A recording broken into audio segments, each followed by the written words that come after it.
kasih ya Tuhan. Terima kasih Bapa, Engkau baik Tuhan. Engkau baik Bapa, Engkau dahsyat Tuhan. Haleluya Yesus.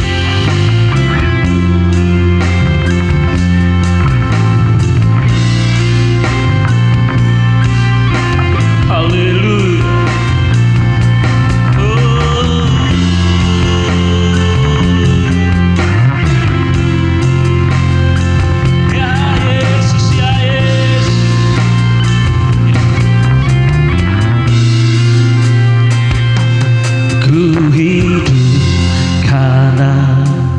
Percaya Kau yang berjanji setia, pengharapanku selalu ada di dalam-Mu. Ya Yesus, ku tidak akan menyerah meski dalam kesesatan.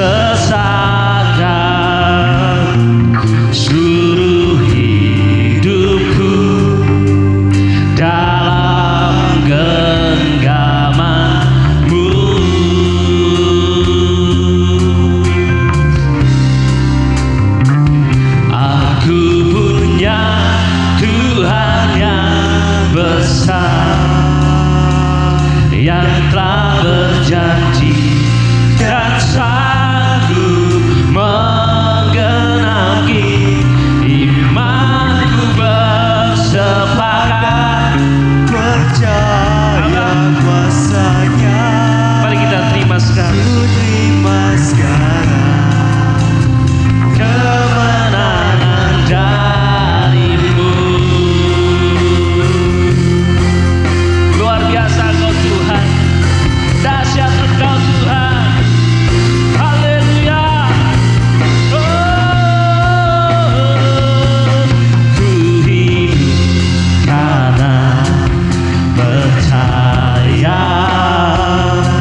Tuhan.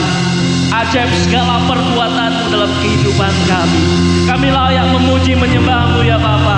Kami layak mengagungkan Engkau ya Tuhan. Layakkan setiap kami. Kami akan masuk dalam puji-pujian kami. Biarkanlah Engkau Allah yang bertahta. Kami datang dengan segala sakit. Kami datang dengan beban berat. Kami datang dengan kesusahan. Tapi kami percaya ada sukacita, ada kesembuhan, ada mujizat di dalam Tuhan. Dalam nama Yesus kita yang percaya katakan amin. Mari kita tepuk tangan saudara.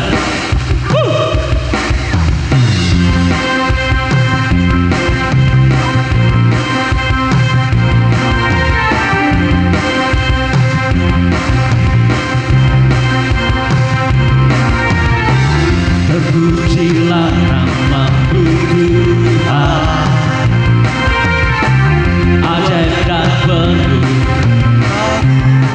Amin.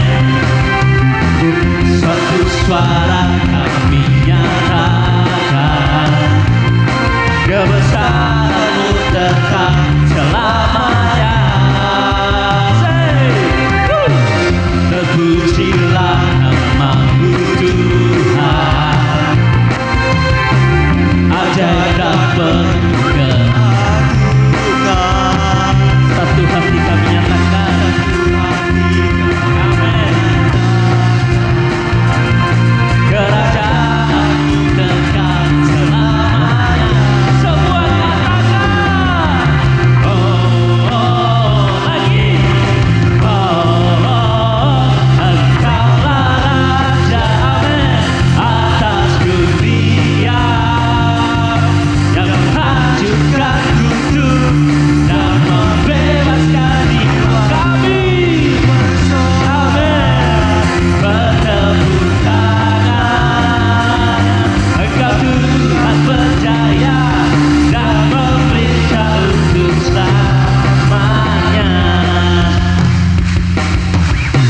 Terpujilah nama-Mu, ajaib dan penuh keagungan. Ajaib dan Amin. keagungan.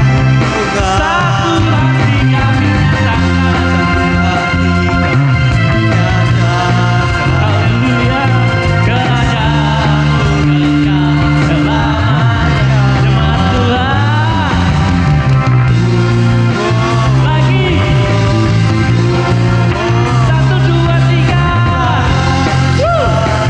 Atas dunia yang menghancurkan hidup dan membebaskan jiwa, kami bersorak, bertepuk tangan. Engkau Tuhan percaya. Dan saya mau tes sebelah sini. Engkaulah Raja atas yang sebelah sini saja. yang menghancurkan kudus dan Sebelah sini, sebelah sini. jiwa. Engkaulah Raja atas dunia, ya. yang menghancurkan kudus dan Sebelah membebaskan sini. jiwa. Engkaulah. Raja Amin. atas dunia, Saya pengen lihat semua bersuka cita pada pagi hari ini. Semua bersama-sama. bebaskan jiwa. Engkaulah Raja atas dunia, yang menghancurkan kudus dan membebaskan jiwa. Kami bersorak, bertepuk tangan. Engkau Tuhan berjaya dan memerintah untuk selamanya. Dan memerintah untuk selamanya. Haleluya. Dan memerintah untuk selamanya. Haleluya. Silakan kembali saudara. Berikan sorak-sorai buat Tuhan kita semuanya saudara.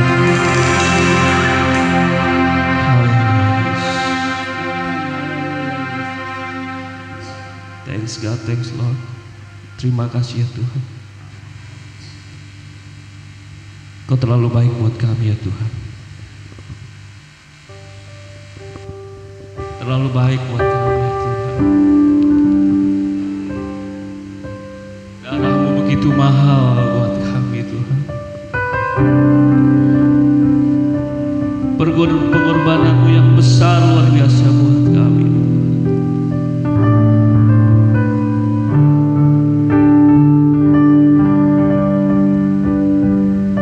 Kami tidak bisa membalas kasih-Mu Tuhan. Kami tidak bisa membalas cinta-Mu. Tapi inilah hati-hati kami ya Tuhan. Yesus. Telah kulihat bukti kasih-Mu, Kau menderita gantikanku. Dengan darah-Mu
ancaman Tuhan. Apapun yang saudara alami, ada darah yang mahal yang Tuhan telah bayar lunas buat saudara. Dahsyat Engkau Tuhan, dahsyat Engkau Yesus. Haleluya.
Pengorbanan yang Kau berikan bagiku,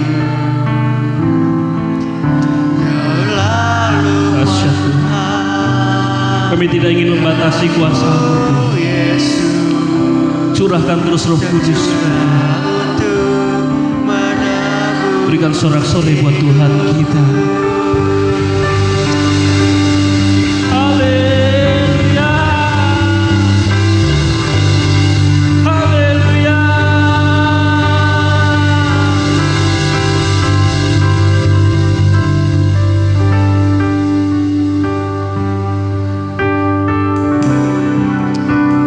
Roh Kudus.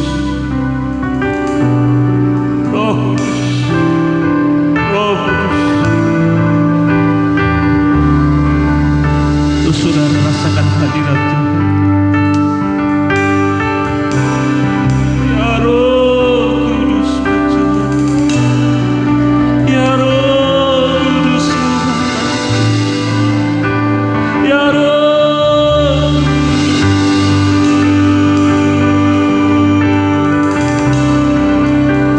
Ya Yesus, Kau nyatakan lawatanmu Tuhan. Kau nyatakan Engkau Tuhan.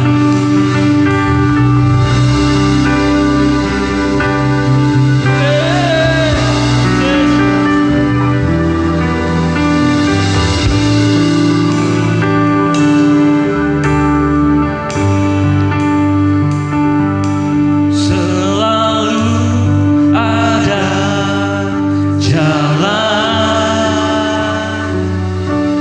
di saat tiada jalan, sebab Tuhan ada di depanku, membuka jalan bagiku. Silakan duduk saudara. Selalu ada jalan di mana ada kemauan. Biarlah ku hidup selalu di jalan yang Kau tunjukkan.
Tuhan, mari kita mengimani bahwa di dalam kehidupan kita selalu ada jalan yang Tuhan buka buat kita. Sekalipun ada waktunya di mana kita merasa seolah-olah jalan kita buntu, tetapi sesungguhnya Allah sedang bekerja di dalam setiap situasi yang terjadi, sekalipun rasanya jalan itu buntu. Mari kita mengimani bahwa Allah turut bekerja dalam segala sesuatu untuk mendatangkan kebaikan, dan biarlah kita tetap berharap dan bersandar kepada Tuhan. Bapa Surgawi, pada pagi hari ini Tuhan, kami datang kepadamu bersyukur untuk anugerah-Mu, untuk kasih setia-Mu, untuk pekerjaan-Mu dan karya-Mu yang selalu ada dalam kehidupan kami, sekalipun kadang kami tidak merasakannya, tetapi sesungguhnya Engkau selalu ada. Terima kasih Tuhan, pada saat ini kami membuka hati dan pikiran kami untuk mendengarkan kebenaran firman-Mu.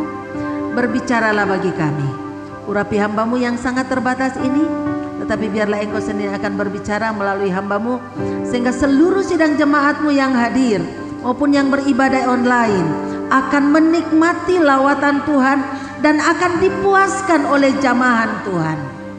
Berbicaralah bagi kami ya Tuhan, karena kami siap mendengar. Haleluya, amin. Puji Tuhan, silakan duduk. Shalom saudara, ada sukacita? Puji Tuhan.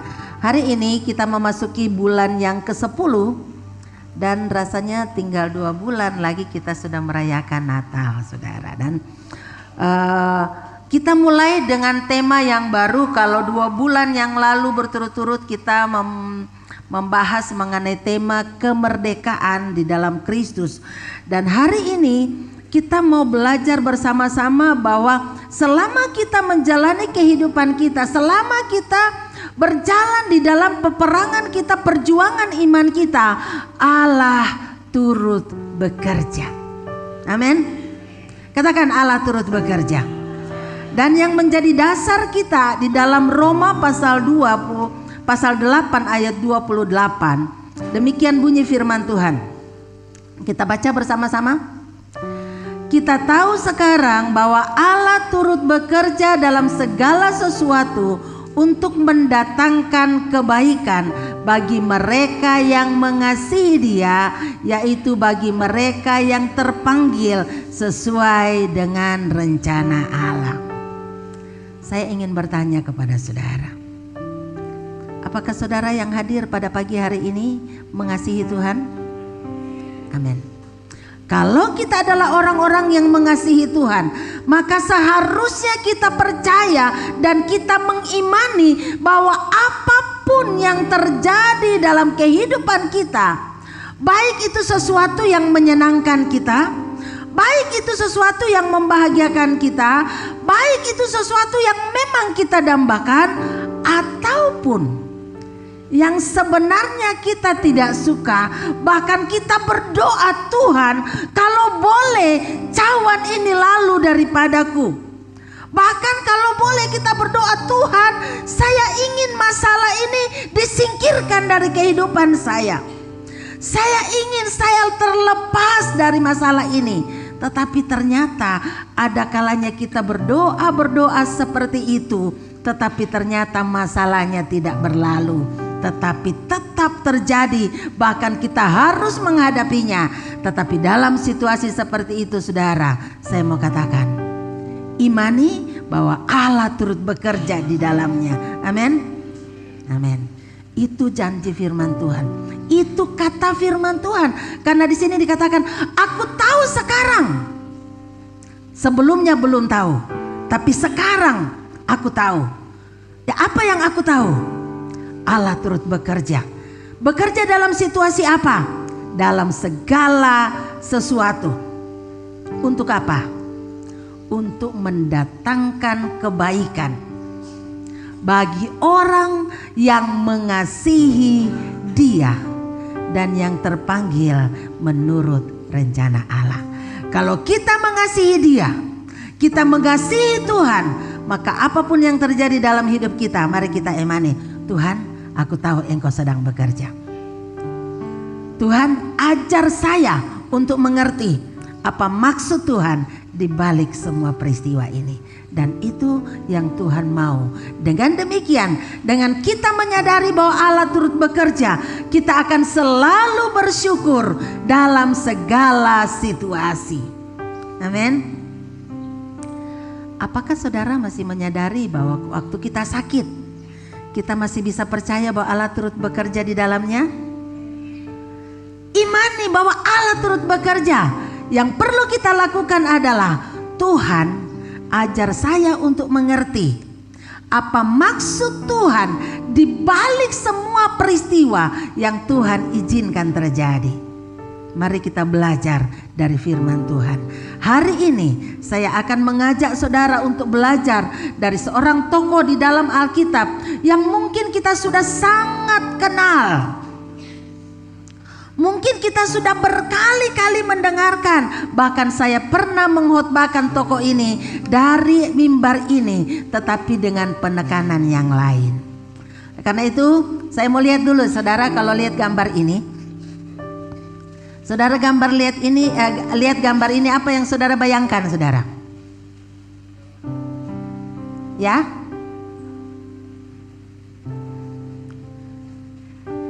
Boleh suaranya agak keras? Stres. Kenapa stres? Ketinggalan pesawat. Saya pernah mengalami saudara. Nah, saya ingat kita kalau mau bepergian kemana-mana, kemudian ternyata kita ketinggalan kereta api, itu kita stres. Tapi kereta api masih mending karena setiap saat ada saudara. Tapi kalau ketinggalan pesawat itu sudah berarti kita butuh biaya yang besar untuk mengganti, untuk bisa berangkat. Nah, ada satu kisah saudara, ini kisah nyata. Ini terjadi pada bulan Januari tahun 2021. 9 Januari tahun 2021. Kisah dua anak muda yang bernama Julius Kolo dan Indra Wibowo. Mereka berdua ini, mereka adalah dua orang anak muda yang akan berangkat ke Pontianak untuk bekerja di Pontianak. Mereka dari Makassar, karena dari Makassar tidak ada pesawat yang langsung ke Pontianak, maka mereka harus terbang ke Jakarta dulu. Kemudian dari Jakarta baru ke Pontianak. Nah, apa yang terjadi? Mereka dari Makassar terbang ke Jakarta. Transit Jakarta. Lolos mereka terbang dari Makassar. Sampai di Jakarta, waktu mereka mau naik pesawat Sriwijaya. Waktu mereka masuk, kan ada kalau mau masuk di situ ada pemeriksaan dulu.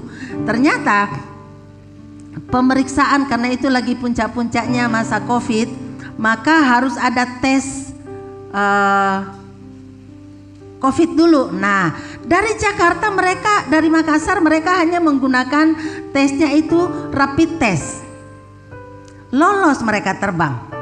Sampai di Jakarta diperiksa lagi saudara. Ternyata Jakarta itu syaratnya harus PCR. Karena tes mereka tidak memenuhi syarat, mereka ditolak untuk naik pesawat Sriwijaya. Mereka harus tes PCR lagi, dan karena uang mereka tidak cukup untuk tes PCR, cukup mahal. Akhirnya mereka memutuskan mereka tidak naik pesawat saudara. Mereka naik kapal laut. Mereka kesel nggak saudara? Sudah dari Makassar lolos sampai di sini mau berangkat ke Pontianak gagal. Rumah mereka bukan di Bogor atau di Jakarta. Kira-kira kesel nggak saudara? Marah ya? Bisa marah. Mereka protes di situ. Kenapa di Jakarta, di Makassar kami tidak dikasih tahu? Kenapa sampai di sini kami sudah di tengah jalan baru ditolak? Tetapi karena mereka tetap ditolak, ya udah mau bikin apa lagi? Mereka mau coba tes PCR ternyata mahal. Mereka beli tiket kapal laut dan mereka naik kapal laut saudara. nama mereka terdaftar di penerbangan Sriwijaya. Mungkin gambar yang saya tunjukkan tadi itu adalah gambaran dari mereka. Tapi apa yang terjadi, saudara? Ternyata setelah mereka ada di kapal laut, mereka tidak tahu karena mereka tidak ada sinyal. Ternyata pesawat Sriwijaya itu jatuh di Kepulauan Seribu. Allah turut bekerja di dalamnya. Coba kalau mereka naik pesawat itu, mereka juga pasti mati. Tetapi karena mereka ditolak, mereka gara-gara tesnya gagal, maka mereka naik kapal laut. Jadi mereka selamat, saudara. Kita melihat di sini bahwa Allah turut bekerja dalam segala sesuatu untuk mendatangkan kebaikan. Saya yakin waktu mereka ditolak, mereka mungkin berdoa, Tuhan kalau boleh Tuhan tolong supaya petugas itu melihat dan menolong kami, membuat kami lolos dan kami bisa naik pesawat. Tapi ternyata Tuhan bilang tidak, kamu tidak boleh naik pesawat itu. Dan akhirnya mereka naik kapal laut, tapi mereka selamat. Saudara, itu kisah yang terjadi sekarang. 9 Januari tahun 2021. Mari kita belajar dari Alkitab. Kita lihat tokoh di dalam Alkitab. Kita buka kisah Yusuf di dalam kitab Kejadian. Kejadian pasal yang ke-50 ayat 20 sampai 21. Kita melihat di sini bahwa ini adalah akhir daripada kisah itu, tapi saya mengawali dengan akhir supaya kita melihat bahwa di balik setiap peristiwa yang Tuhan izinkan itu ada akhir yang baik yang Tuhan rencanakan. Di situ waktu Yusuf sudah memperkenalkan diri kepada saudara-saudaranya, di situ mereka menjadi takut dan di situ akhirnya Yusuf mengatakan, memang kamu telah mereka-rekakan yang jahat terhadap aku, tetapi Allah telah mereka-rekakannya untuk kebaikan dengan maksud melakukan seperti yang terjadi sekarang ini, yakni memelihara hidup suatu bangsa yang besar. Jadi janganlah takut, aku akan menanggung makananmu dan makanan anak-anakmu juga. Demikianlah ia menghiburkan mereka dan menenangkan hati mereka dengan perkataannya. Nah, mari kita melihat apa yang terjadi sebenarnya dengan Yusuf. Apa yang terjadi yang dialami oleh Yusuf yang kelihatannya mungkin dia berdoa tapi ternyata tetap terjadi. Mari kita lihat. Yang pertama, yang terjadi di dalam kehidupan Yusuf adalah dia disingkirkan oleh saudara-saudaranya. Dia disingkirkan, dia ditolak, bahkan dia dijauhkan dari keluarganya. Kita baca di dalam Kejadian pasal 37 ayat 20 terlebih dahulu. Sekarang marilah kita lihat, kita bunuh dia dan kita lemparkan ke dalam salah satu sumur ini. Lalu kita katakan seekor binatang buas telah memakannya dan kita akan melihat nanti bagaimana jadinya mimpinya itu. Ayat yang ke-27, marilah kita jual dia kepada orang-orang Ismail ini, tetapi janganlah kita apa-apakan dia, karena ia saudara kita, darah daging kita. Dan saudara-saudaranya mendengarkannya perkataan itu. Dan kita lihat di sini, saudara, saudara-saudaranya mulai benci dan tidak suka kepada Yusuf karena Yusuf mimpi. Gara-gara mimpi Yusuf dimusuhi.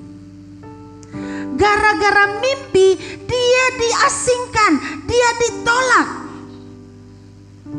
Nah, pada akhirnya suatu saat saudara-saudaranya punya kesempatan. Karena jauh dari papanya, Yusuf disayang oleh papanya, sehingga saudara-saudaranya mulai berpikir, kapan ada kesempatan Yusuf jauh dari papa supaya kita bisa menyingkirkan dia. Dan suatu saat Yusuf yang pergi mencari saudara-saudaranya yang sedang menggembalakan domba. Yusuf berjalan sendiri. Tentu saja dia disertai Tuhan. Saudaranya melihat, no, tuh Yusuf tuh dari sana. Nah, ini kesempatan yang baik. Mari kita bunuh dia. Masukkan dia ke dalam sumur. Kemudian saudara-saudaranya bersepakat, tapi ada dua orang rupanya saudaranya yang tidak setuju dengan pendapat itu, yaitu Ruben dan Yehuda. Ruben bilang, jangan kita bunuh dia, kita masukkan aja ke sumur, dengan maksud supaya nanti kalau saudara-saudaranya yang lain tidak lihat, dia diangkat dan dibawa pulang. Si Yehuda bilang begitu. Tapi saudara bisa membayangkan waktu Yusuf datang bertemu dengan saudara-saudaranya. Saya membayangkan kalau saya baca di dalam kisah selanjutnya, waktu saudara-saudaranya tahu bahwa itu Yusuf, mereka mulai mengatakan begini, saya juga sudah bilang dulu jangan dia papain, bukankah waktu kita menangkap dia begitu sesat. Jadi saya membayangkan waktu Yusuf ditangkap oleh saudara-saudaranya, dilucuti bajunya dan dia dimasukkan ke dalam sumur.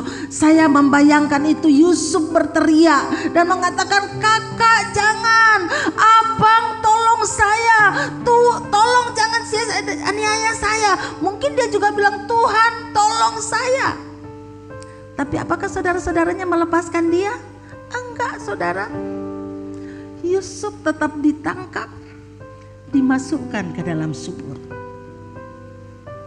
Mungkin di dalam sumur itu, untungnya sumurnya kering, Yusuf berdoa.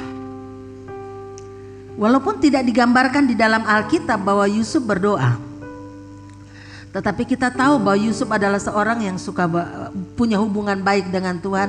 Saya yakin bahwa dalam sumur itu dia berdoa begini, Tuhan tolong selamatkan saya, kembalikan saya kepada papaku, kembalikan saya kepada mamaku. Tapi ternyata Tuhan tidak menjawab, saudara. Tuhan tidak mengangkat Yusuf dari dalam sumur dan dia membawa dia pulang. Tidak. Tapi yang terjadi, saudara-saudaranya mengangkat Yusuf dari sumur itu. Kemudian waktu ada pedagang-pedagang Mesir datang, Yusuf dijual, disingkirkan. Mungkin waktu Yusuf saudara-saudaranya tawar-menawar dengan pedagang, ayo mau beli berapa? Ini adekku saya jual, mau beli berapa? Saya yakin pada saat itu Yusuf berdoa, Tuhan tolong. Jangan saya sampai dijual ke Mesir. Saya tidak mau sendiri. Saya mau tinggal sama papa dan mama. Tidak ada jawaban dari Tuhan. Yusuf tetap dijual. Yusuf disingkirkan oleh saudara-saudaranya. Itu yang pertama dialami oleh Yusuf, disingkirkan. Yang kedua, apalagi yang dialami oleh Yusuf? Difitnah. Saudara pernah merasa diasingkan oleh keluargamu? Saudara pernah merasa bahwa saudara diperlakukan berbeda dengan saudara-saudaramu yang lain? Apapun itu, Allah turut bekerja di dalamnya. Yang berikut, difitnah. Saudara pernah difitnah? Enak gak difitnah, saudara? Gak enak. Yusuf difitnah. Kita baca kisahnya di dalam Kejadian pasal 39 ayat yang ke-14 sampai 15, kemudian 19 sampai 20. Saya gambarkan sedikit dulu. Setelah Yusuf dijual ke Mesir, dia akhirnya dijual di pasar budak. Setelah dia ada di pasar budak, datanglah seorang pejabat pemerintah yang namanya Potifar. Datang dan melihat dan membeli Yusuf. Yusuf dibeli dan dibawa ke rumahnya, dipekerjakan di rumahnya, dijadikan asisten, dijadikan ajudan. Tapi bukan Yosua ya saudara ya, bukan Yosua. Di rumah dia dijadikan ajudan, dijadikan asisten, sehingga waktu tuh Potifar melihat, wow, semua yang dikerjakan Yusuf berhasil. Kemudian dia mulai mempercayakan segala sesuatu kepada Yusuf. Yusuf menjadi orang kepercayaan di rumah Potifar. Tapi firman Tuhan mencatat Yusuf itu karakternya bagus. Yusuf itu ganteng. Yusuf itu taat, dia baik. Siapa sih yang tidak jatuh cinta kepada orang yang sebaik itu? Kalau ibu-ibu yang ada di sini, oh enggak, kalau ibu-ibu enggak boleh. Kalau nona-nona yang ketemu dengan pemuda seperti itu, apakah kira-kira saudara akan jatuh cinta? Pasti. Tapi sayangnya bukan hanya nona muda yang jatuh cinta sama Yusuf. Nyonya Potifar pun jatuh cinta dan tergila-gila sama Yusuf. Sampai suatu saat ada kesempatan, tidak ada orang di rumah, yang ada di rumah hanya Yusuf dan Nyonya Potifar. Nyonya Potifar yang terbakar oleh birahi, nafsu birahinya, mulai datang dan mencoba mendekati Yusuf, mengajak Yusuf untuk tidur bersama. Tetapi karena Yusuf orang yang cinta Tuhan, dia menolak ajakan Nyonya Potifar. Dan akhirnya karena dikejar-kejar, didesak. Rupanya, Benji boleh tolong berdiri di sini sebentar.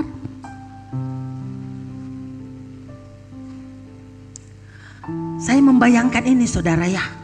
Ayolah gitu ya. Si Benji, si Yusufnya ini nggak mau. Nah kalau ini bajunya dikancing saudara. Kalau zaman dulu pakai jubah. Kemudian Yusuf melarikan diri. Dia melarikan diri ke sana, lari ke sana. Tapi ternyata bajunya lepas karena nggak dikancing, kan jubah saudara ya. Kalau sekarang nggak bisa terlepas karena ada kancingnya. Tapi jubah siapa yang pakai kardigan? Nah tunggu dulu, belum. Nah dia pegang saudara, tapi dia berusaha untuk melepaskan diri dan dia lari sekencangnya. Akhirnya bajunya tinggal di tangan Nyonya Potifar. Mulailah Nyonya Potifar membuat rencana sandiwara. Saking keselnya, ditolak enak gak saudara? Ditolak enak gak saudara? Saking keselnya, saking kecewanya, ditolak oleh si ganteng. Ada senjata. Ini jadi alat untuk memfitnah Yusuf. Kemudian dia panggil semua penghuni rumah yang tadinya nggak ada di rumah. Dia kasih tahu. Kita baca kisahnya di dalam Kejadian. Pasal yang ke-39 ayat 14. Di situ dikatakan, dipanggilnyalah seisi rumah itu, lalu katanya kepada mereka, lihat, dibawanya kemari seorang Ibrani supaya orang ini dapat mempermainkan kita. Orang ini mendekati aku untuk tidur dengan aku, tetapi aku berteriak-teriak dengan suara keras. Dan ketika didengar bahwa itu aku berteriak sekeras-kerasnya, ditinggalkannya bajunya padaku, lalu dia berlari keluar. Saudara, fitnah. Bukan hanya kepada semua orang rumah, tetapi ayat yang ke-19 dia lanjutkan kepada suaminya, kepada Potifar. Baru saja, kemudian dia cerita yang sama kepada suaminya, dan ayat yang ke-19 dikatakan, baru saja didengar oleh tuannya perkataan yang diceritakan istrinya kepadanya, begitulah aku diperlakukan oleh hambamu itu. Maka bangkitlah amarahnya. Lalu Yusuf ditangkap oleh tuannya dan dimasukkan ke dalam penjara, tempat tahanan raja dikurung. Demikianlah Yusuf dipenjarakan di sana. Fitnah. Yusuf difitnah. Saya kembali yakin bahwa waktu Yusuf diajak untuk selingkuh, diajak untuk berzina, dia pasti berdoa, Tuhan, kalau boleh Tuhan tolong jauhkan si Tante Poh dari saya. Tuhan, jauhkan cobaan ini Tuhan. Tuhan tolong saya. Memang dia berhasil menghindar dari Tante Poh, tetapi dia tidak berhasil menghindar dari fitnahan Tante Poh. Waktu Tuan Potifar datang, Tante Poh mulai cerita, nih papi. Nah, saya gambarkan lagi dengan bahasa saya sendiri. Nih lihat di papi. Papi bawa tuh orang Ibrani ke sini. Dia mau melecehkan saya, dia mau memperkosa saya, tapi saya berteriak, lihat di bajunya tinggal di sini. Tanpa pikir panjang, Om Potifar langsung tangkap Yusuf.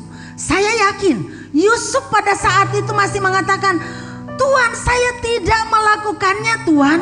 Tuhan, saya tidak berbuat apa-apa. Dan dalam hatinya kan mungkin dia berdoa dalam, Tuhan lepaskan saya dari tangan Om Potifar.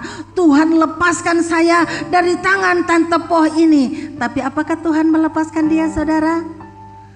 Memang lepas dari tangan Tante Poh, lepas dari tangan Potifar, tapi pindah masuk ke penjara. Masih mending tidak ditembak. Ya. Di penjara, saudara. Masuk dalam penjara. Ini yang kedua yang dialami oleh Yusuf.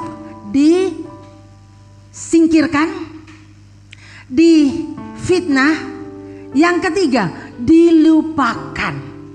Pernah saudara dilupakan orang? Jasa-jasamu dilupakan. Saudara sudah menolong orang, tetapi malah engkau tidak diperhitungkan sama sekali. Engkau dilupakan sama sekali. Pernah? Sakit gak saudara? Udah, jangan sakit hati. Itu adalah kita menolong orang dengan tulus. Tuhan yang akan membalas. Jadi kalau kita menolong orang dan kita dilupakan, udahlah, tidak apa-apa. Yusuf dilupakan. Masalahnya adalah waktu Yusuf sudah masuk dalam penjara, diceritakan di situ bahwa penjara itu bukan penjara yang biasa, tetapi penjara yang isinya adalah tawanan-tawanan raja atau pejabat-pejabat yang mengadakan, yang melanggar titah raja, itulah dimasukkan ke situ. Dia diperhadapkan dengan mantan pejabat-pejabat istana. Sampai di situ firman Tuhan mencatat bahwa di dalam penjara pun dia tidak berkelakuan yang tidak baik, tetapi di dalam penjara pun Yusuf tetap berkelakuan yang baik, sehingga firman Tuhan mengatakan Tuhan membuat segala yang dikerjakannya berhasil. Kepala penjara melihat, wow, ini orang hebat. Dia lakukan apa saja berhasil. Dia sangat baik. Dia disuruh apa saja mau, tidak pernah nolak. Tidak disuruh, dia lakukan. Orang yang selalu punya inisiatif. Wahai orang-orang muda, wahai kita yang ada di sini, satu yang saya ingin sampaikan kepada saudara. Saudara, apapun yang kita hadapi, jangan tunggu disuruh baru lakukan. Jadilah orang yang proaktif. Kita melihat ada orang bekerja, langsung tanyakan, apa yang bisa saya lakukan? Saya membayangkan Yusuf adalah orang yang seperti itu. Dia melihat dia ada di suatu tempat, selalu bertanya, apa yang saya bisa bantu? Apa yang saya bisa lakukan untuk bapak? Apa yang saya bisa lakukan untuk ibu? Bukan disuruh baru melakukan sesuatu. Tetapi ini saya melihat Yusuf seperti itu. Kemudian kepala penjara melihat, wow, ini orang hebat. Dan akhirnya kepala penjara mempercayakan semua urusan tawanan kepada Yusuf. anak muda yang tidak punya latar pendidikan apa-apa dipercayakan untuk mengurus mantan-mantan pejabat istana, mantan-mantan pegawai raja. Itu tidak mudah, tetapi Yusuf berhasil melakukannya dengan sangat baik. Suatu saat ada 2 orang yang galau di dalam penjara. Jadi rupanya Yusuf bukan hanya kerja yang administrasi, tetapi dia juga jadi konselor di dalam penjara. Dia lihat ada orang galau. Yusuf datang. Pak atau Mas, kenapa Mas? Kok kelihatan galau banget? Mereka bilang, kebetulan ini adalah pejabat yang mantan. Ini pegawai yang mengurus makanan dan minuman raja. Kemudian mereka 2 cerita, aduh tadi malam tuh kami mimpi begini. Yang satu mimpi dan mengatakan, saya mimpi begini tapi saya tidak tahu apa artinya. Kemudian Yusuf menafsirkan mimpi mereka itu. Dan karena tafsiran mimpi yang pertama itu bagus, yang kedua juga dengan senang hati cerita, wah saya juga mimpi begini. Dan akhirnya ditafsirkan ternyata mimpinya berlawanan. Yang satu memang dibebaskan tapi dihukum mati, yang satu dibebaskan tapi dipulihkan jabatannya. Kemudian Yusuf bilang begini, kita baca di dalam ayat yang Kejadian pasal 40 ayat yang ke-14. Di situ dikatakan setelah Yusuf menceritakan itu dan dia katakan begini, tetapi ingatlah kepadaku apabila keadaanmu telah baik nanti. Tunjukkanlah terima kasihmu kepadaku dengan menceritakan hal ihwalku kepada Firaun, dan tolonglah keluarkan aku dari sini. Ayat yang ke-23, tetapi Yusuf tidaklah diingat oleh kepala juru minuman itu, melainkan dilupakan. Ternyata setelah juru minuman itu dipulihkan keadaannya, dia lupa kepada Yusuf yang sudah menjadi konselor yang baik buat dia. Dilupakan bukan 1-2 hari saudara, tapi dilupakan selama 2 tahun. Tetapi untung Allah turut bekerja di dalam segala sesuatu, sehingga pada akhirnya Tuhan yang membuat Firaun bermimpi. Dan pada saat tidak ada lagi orang yang bisa menafsirkan mimpi Firaun, barulah si juru minuman, Tuhan ingatkan sama si juru minuman, hei, kamu lupa di dalam penjara ada orang yang pernah menafsirkan mimpimu. Tuhan menciptakan suasana untuk mengeluarkan Yusuf dari penjara.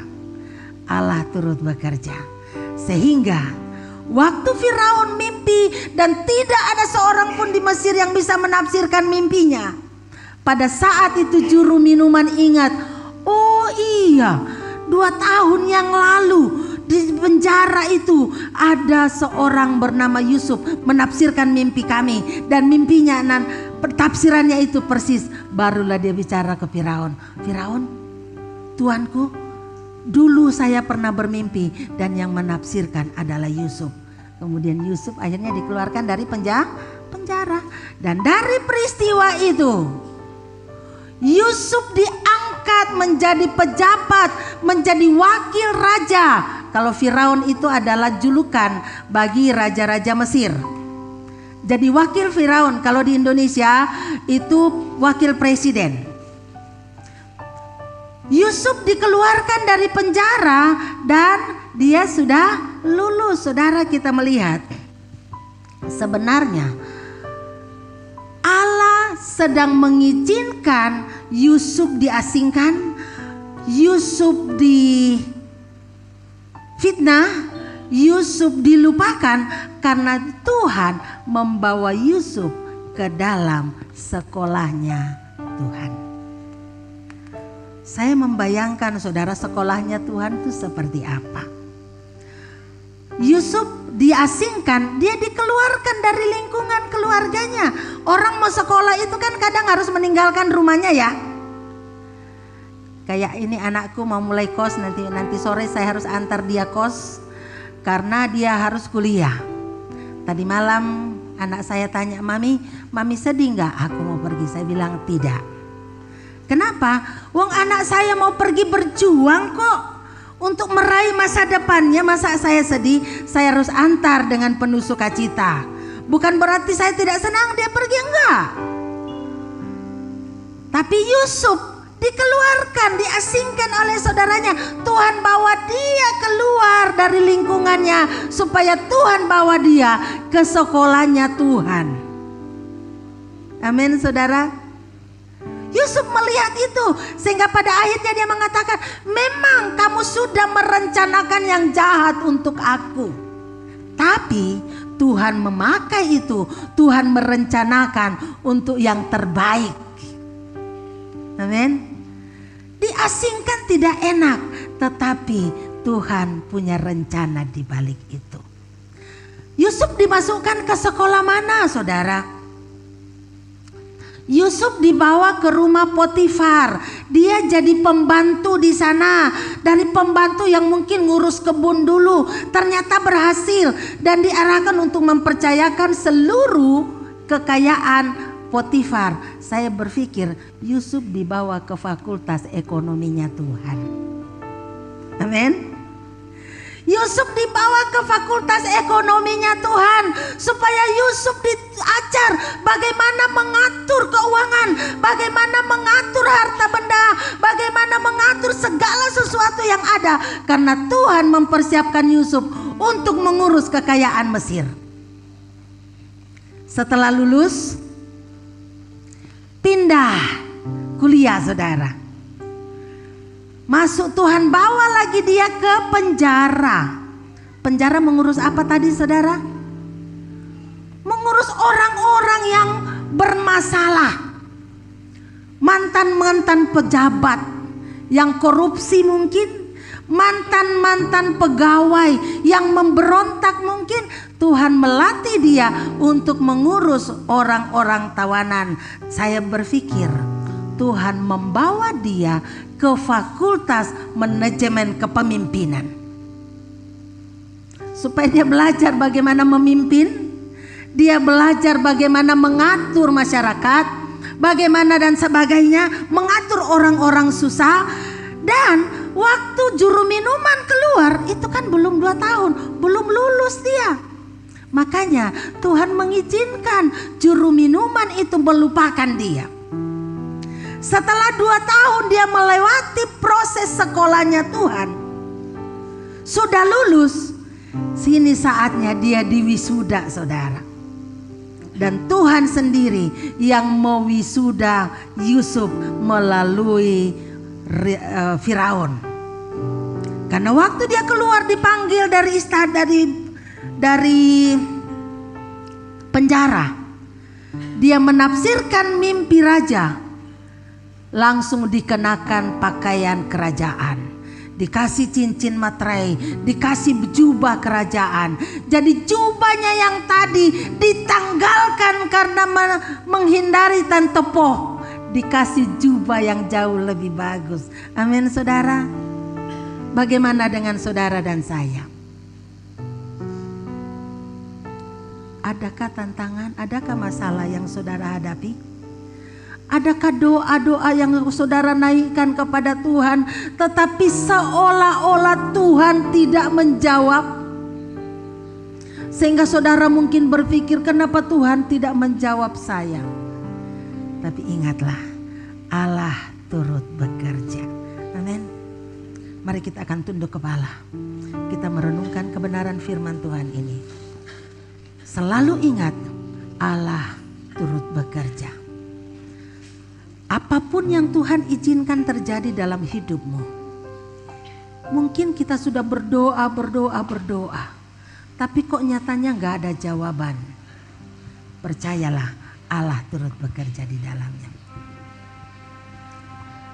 Kita akan nyanyikan pujian yang mengatakan, Engkau ada bersamaku di setiap musim hidupku. Pada saat aku susah, Engkau pun ada di sana.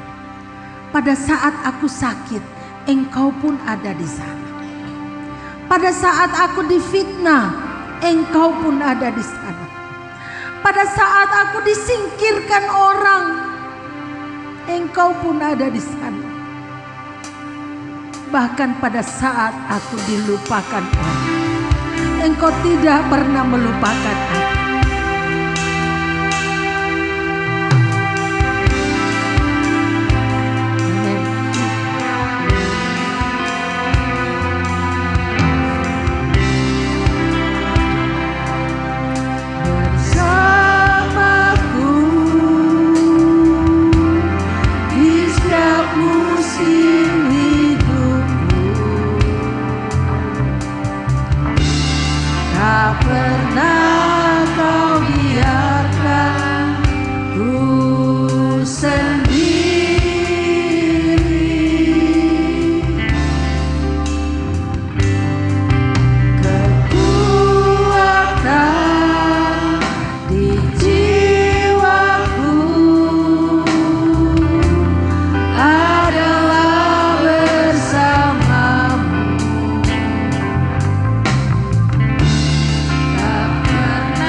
Dilayani oleh para petugas untuk unsur-unsur perjamuan. Kita akan mengambil bagian dalam perjamuan kudus sambil kita menyanyikan pujian ini. Kita imani bahwa Dia selalu ada bersama-sama dengan kita. Engkau ada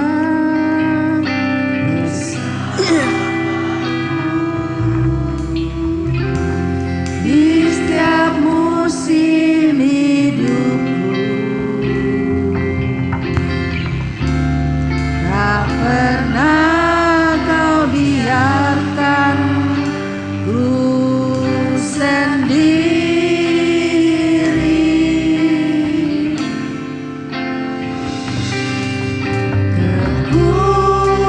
Kekuatan di jiwaku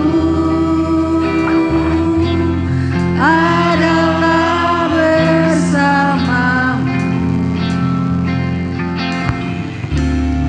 Tak pernah ku ragukan kasih-Mu.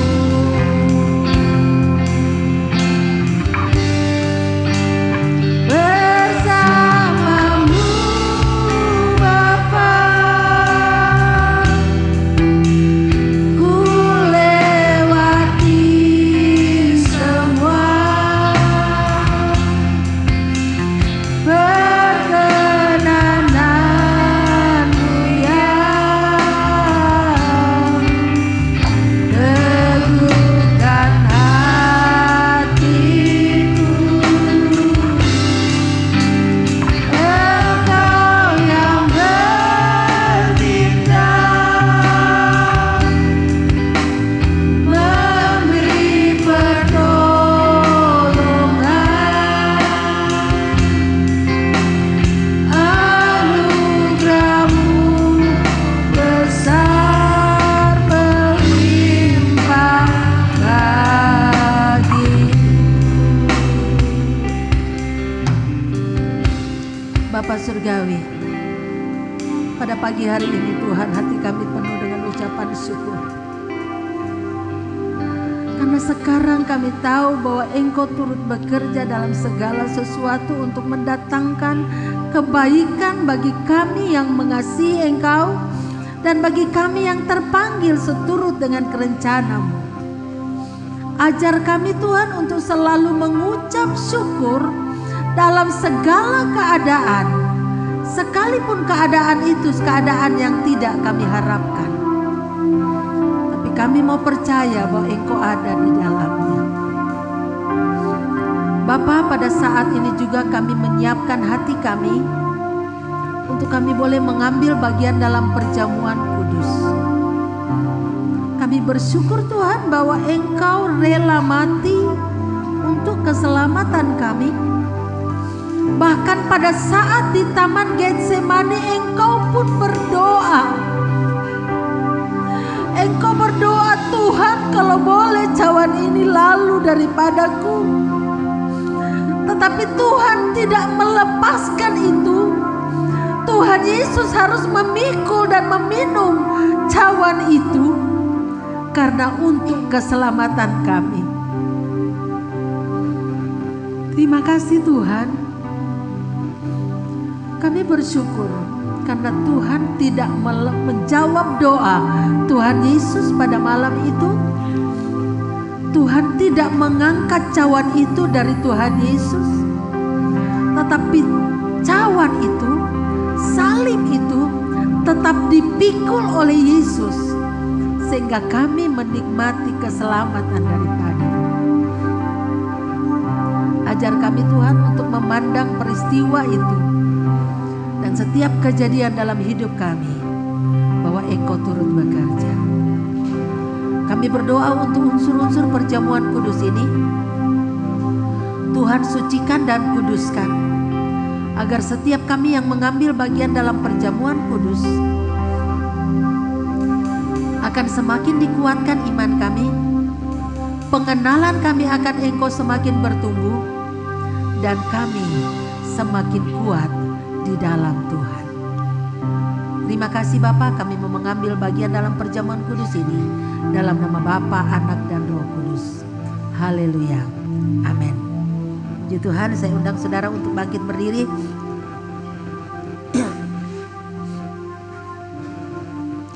Sambil saudara mengangkat cawan roti di tangan kanan saudara. Percayalah bahwa setiap orang yang sudah mengerti kebenaran firman Tuhan dan sudah mengerti arti pengorbanan Tuhan boleh mengambil bagian dalam perjamuan kudus ini. Dan lihatlah dengan iman bahwa roti yang ada di tangan kanan saudara adalah simbol dari tubuh Tuhan yang diserahkan bagi kita semua demi keampunan dosa kita. Dan dengarkanlah firman Tuhan.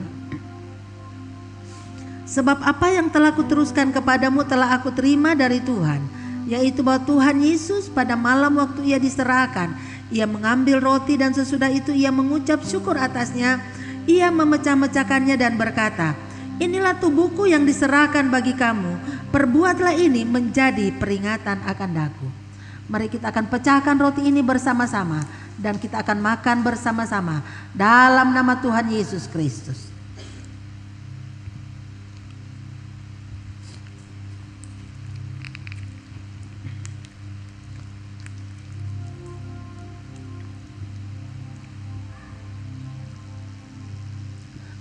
Mari kita akan mengangkat cawan di tangan kanan kita.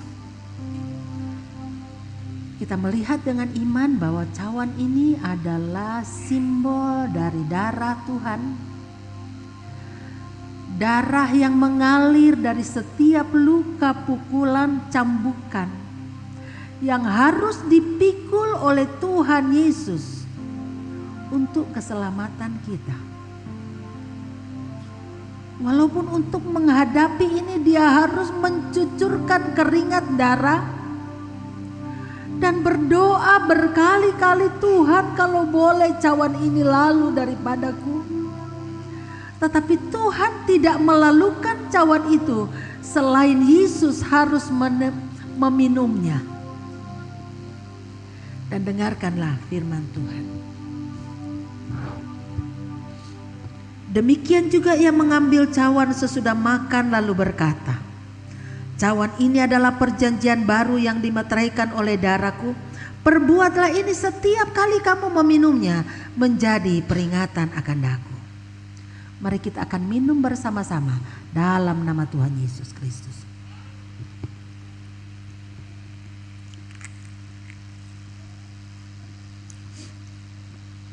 Sebab setiap kali kamu makan roti ini dan minum cawan ini, kamu memberitakan kematian Tuhan sampai Ia datang.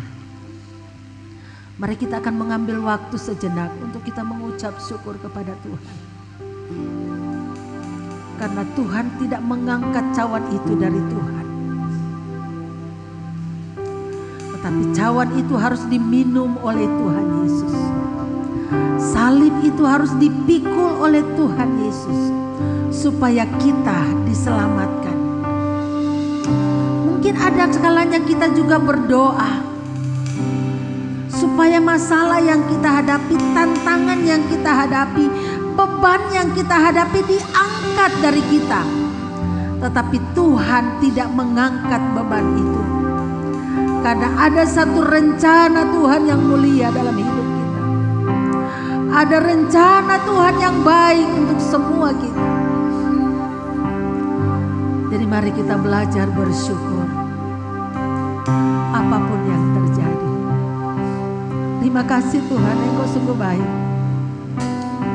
Terima kasih Yesus, Engkau sungguh luar biasa. Terima kasih Bapa untuk setiap tantangan, setiap proses yang Tuhan izinkan terjadi dalam kehidupan kami. Terima kasih Tuhan karena Tuhan membawa kami masuk ke sekolah-Mu ya Tuhan. Dan ajar kami untuk mengerti bahwa sekolah yang Tuhan izinkan kami lewati, proses yang Tuhan izinkan kami lewati, pasti akan mendatangkan kebaikan. Terima kasih Tuhan. Terpujilah nama-Mu. Terima kasih Bapa. Terima kasih Tuhan. Bapa Surgawi, pada pagi hari ini Tuhan kami datang kepadamu bersyukur untuk semua keadaan yang Tuhan izinkan. Walaupun kadang kami tidak mengerti Tuhan, kenapa Tuhan mengizinkan peristiwa-peristiwa tertentu terjadi dalam hidup kami. Tapi kami mau belajar untuk menyadari bahwa apapun itu, Engkau sudah turut bekerja untuk mendatangkan kebaikan bagi kami. Kami bersyukur Tuhan, karena Tuhan Yesus rela memikul salib, rela minum cawan yang begitu pahit. Walaupun sebelumnya Tuhan Yesus berdoa supaya cawan itu dilalukan daripadanya. Tapi kami bersyukur Tuhan tidak mengabulkan permohonannya. Dan kami bersyukur bahwa Tuhan Yesus pada akhirnya berkata, tapi jangan kehendakku yang jadi, kehendak-Mu lah yang jadi. Dan ajar kami untuk berkata seperti Tuhan Yesus. Pada saat kami berdoa dan Tuhan tidak menjawab doa kami, belum mengabulkan doa kami, ajar kami untuk berkata, jangan kehendakku yang jadi, tapi kehendak-Mu jadilah. Hamba berdoa buat seluruh sidang jemaat-Mu yang hadir pada pagi hari ini. Apapun keadaan mereka, apapun pergumulan mereka, biarlah Tuhan sendiri akan hadir bersama-sama dengan mereka, menyertai mereka, bersama-sama dengan mereka, memberikan kekuatan kepada mereka, memberikan kemenangan demi kemenangan, memberi solusi. Seperti dengan janji firman-Mu, Engkau berkata, marilah kepadaku hai kamu yang letih lesu dan berbeban berat, aku akan memberikan kelegaan kepadamu. Terima kasih Tuhan, ini umat-Mu dan ini hamba-Mu. Kami persembahkan hidup kami sepenuhnya kepadamu. Pada pagi hari ini kami secara khusus berdoa buat keluarga besar Bapak Marjono yang saat ini kehilangan ayah yang mereka kasihi.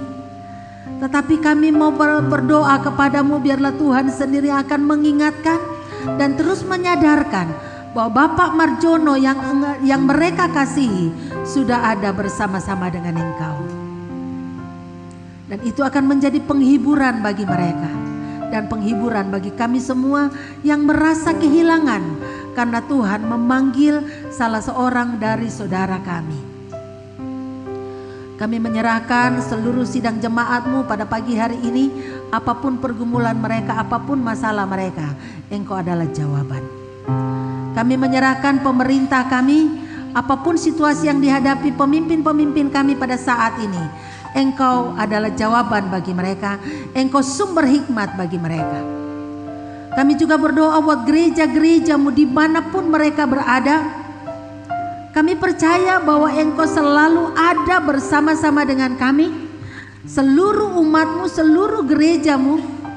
Dan kami berdoa Tuhan bangkitkan kebangunan rohani di negara ini. Beri kami keberanian, beri kami mulut yang berani untuk membuka mulut kami menyatakan kasih-Mu kepada dunia ini. Kami terus berdoa juga buat sekolah yang Tuhan percayakan kepada kami untuk kami kelola. Kami tahu bahwa tanpa Engkau sekolah ini tidak akan berjalan. Tanpa Engkau sekolah ini tidak akan pernah ada. Tapi kami berdoa biarlah Tuhan akan memberi hikmat kepada kami guru-guru untuk dapat membimbing setiap anak-anak yang Tuhan titipkan di Hosana untuk dididik, sehingga kami dapat memperkenalkan nilai-nilai kerajaan Allah kepada mereka. Biarlah ada kesatuan hati di antara guru-guru, dan Tuhan akan memberikan kesehatian antara guru-guru dan orang tua murid. Terima kasih Tuhan, terpujilah nama-Mu.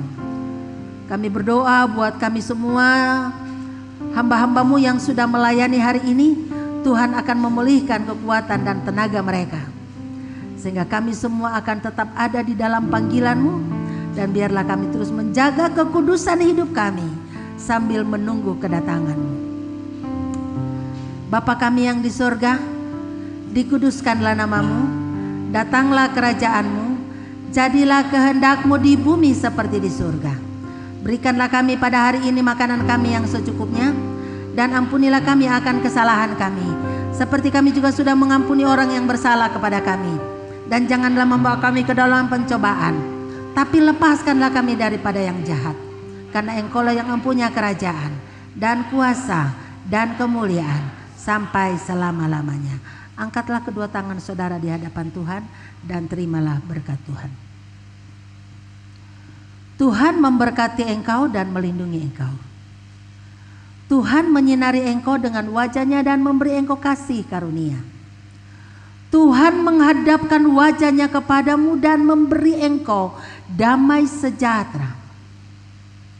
Sidang jemaat yang dikasihi oleh Tuhan, pulanglah ke rumah tangga saudara masing-masing dengan membawa damai sejahtera dari Allah Bapa, kasih karunia di dalam Tuhan kita Yesus Kristus, persekutuan dan penghiburan di dalam Roh Kudus kiranya menyertai kita mulai hari ini sampai Maranatha, Tuhan Yesus datang kembali. Haleluya. Amin. Bapa terima kasih.